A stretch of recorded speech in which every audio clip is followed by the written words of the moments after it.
नमस्कार मित्रांनो, आपलं स्वागत आहे ट्रेड विथ ओमकार या यूट्यूब चॅनलमध्ये. आज आपण ऑर्डर ब्लॉक याबद्दल आपण समजून घेणार आहेत, ते पण मराठीमध्ये.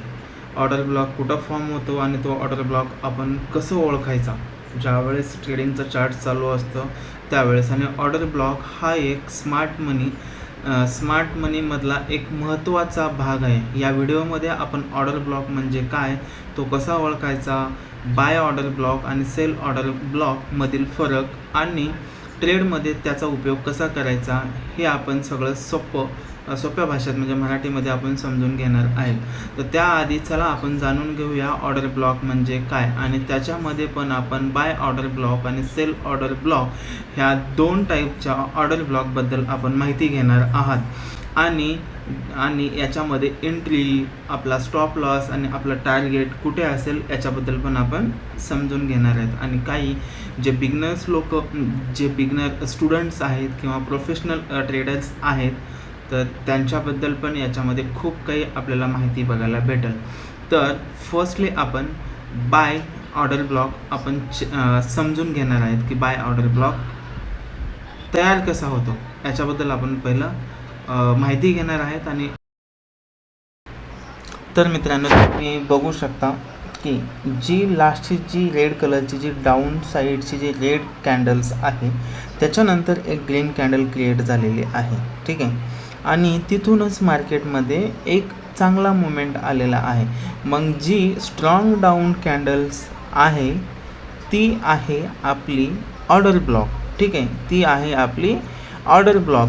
आणि ऑर्डर ब्लॉकच्या वरी एक ग्रीन कॅन्डल बनलेली आहे आणि त्याच्या मधोमध पण एक ग्रीन कॅन्डल आहे आणि त्याच्यानंतर एक ग्रीन कॅन्डल आहे. तर त्याच्यामध्ये एक FUG बनलेला आहे. FUGच्या 50% एरियावरती ज्यावेळेस प्राईस रिटर्न टॅप करेल त्यावेळेस आपण याच्यामध्ये बाय साईडचा ट्रेड आपण पंच करू शकतो. तर हा झाला बाय ऑर्डर ब्लॉक. तर आपण समजून घेऊया सेल ऑर्डर ब्लॉक. बघा, आता मार्केटमध्ये स्टार्टिंगला अपट्रेंड होता. अपट्रेंडच्या एकदम एक स्ट्रॉंग बुलिश कलरची कॅन्डल्स एक क्रिएट झालेली आहे आणि त्याच्यानंतर तिथून मार्केट डाऊन ट्रेंडला आलेली आहे. मग जी स्ट्रॉंग ग्रीन कॅन्डल आहे, एखादा स्ट्रॉंग मुवमेंट येण्याच्या अगोदरची कॅन्डल, ती असते आपला आपला ऑर्डर ब्लॉक, ठीक आहे. आणि ज्या वेळेस ऑर्डर ब्लॉकवरती कॅन्डल्स येऊन टॅप करेल त्यावेळेस आपल्याला सेल साईडचा आपण याच्यामध्ये ट्रेड आपण पंच करू शकतो, ठीक आहे. तर ह्या इमेजमध्ये तुम्ही व्यवस्थितपणे बघून घ्या. अगोदर अपट्रेंड होता, नंतर अपट्रेंडमध्ये एक स्ट्रॉंग मुवमेंट आला, स्ट्रॉंग मुवमेंटपासून नंतर पुन्हा डाऊन साईडला मुवमेंट चालू झाला. ज्यावेळेस ती अपोजिट कलरची जी कॅन्डल्स आहे त्याच्यावरती परत ज्यावेळेस मार्केट रिव्हर्स होतं त्यावेळेस टॅप करतो त्यावेळेस आपण ऑर्डर पंच करू शकतो. तर हे झालं बाय ऑर्डर ब्लॉक आणि सेल ऑर्डर ब्लॉक. तर तुम्हाला मी नेक्स्ट याच्यामध्ये एंट्री कुठे घ्यायची हे थोडं मी तुम्हाला समजून सांगेन.